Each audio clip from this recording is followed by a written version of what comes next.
You will hear a first-year language studies student, Beth, discussing with her tutor her research project on sign language for deaf people. First, you have some time to look at questions 21 to 24.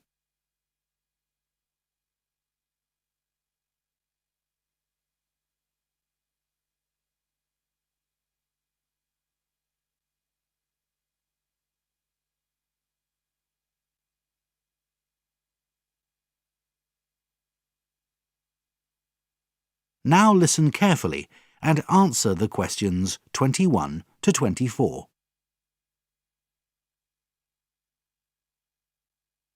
So, how are you getting on with your project, Beth?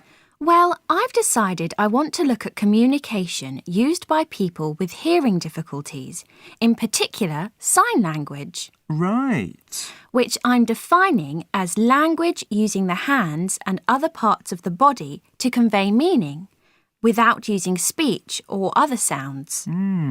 It's a really interesting topic, but why did you choose it? I imagine it's not something all your fellow students will know much about. Yes, but I think that learning about this form of communication sheds light on notions of language in general. Personally, I don't know many deaf people. There's no one in the family who uses it, for example.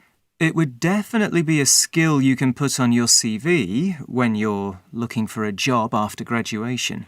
Well, I have to say I did have that in mind when I was thinking of topics to research, and I think it's generally very worthwhile. Certainly. I think it'll work well for this particular project. Now, have you done much reading yet? A few basic texts. I've known for a long time that there are different kinds of sign languages, including one called Pidgin International Sign, which is recognised all over the world, though not often used. But one thing that did amaze me was that there are so many versions of sign languages. It's obvious, though, that they don't all have the same status as languages. Which mirrors the situation with spoken language, of course. Yes, absolutely. And have you picked up anything about the history of sign languages? Not a great deal yet, but I was astonished to learn that the first one was probably created in the early 1600s, though it had a limited number of features. Very interesting.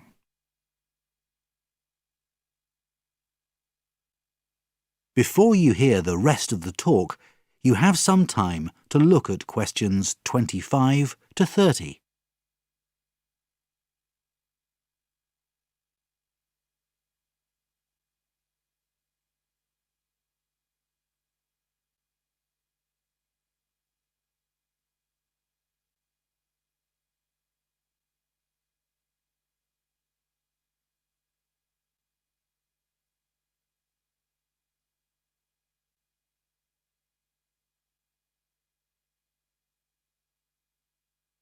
Now listen carefully and answer the questions 25 to 30. So, you've got a solid basic understanding of sign language from your reading. Now you'll need to plan your own research sequence. Have you got any ideas?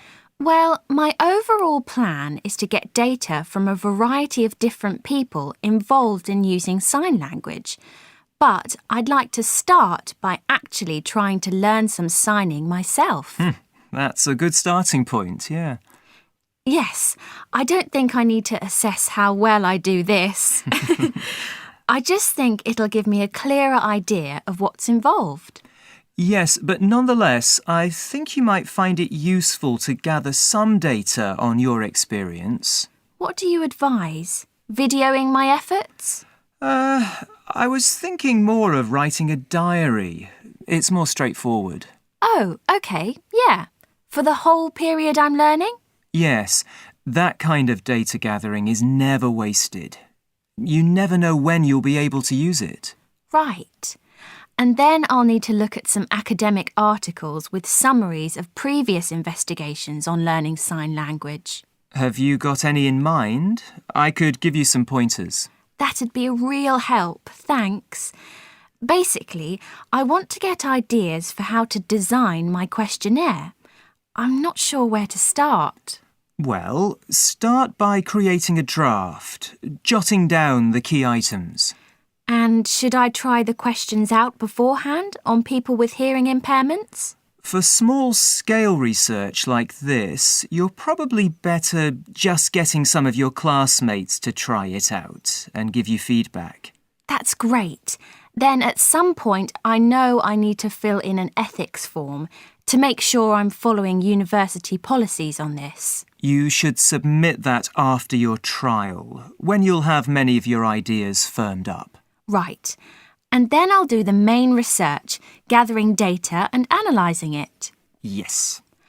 And then I'll have a set of findings which I want to present not to classmates and other students, but actually to people in the deaf community.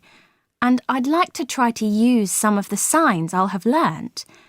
But I'd also aim to use an interpreter. Well, that's a very creative idea. I think these plans are very good starting points, and you're... That is the end of section 3. You now have half a minute to check your answers.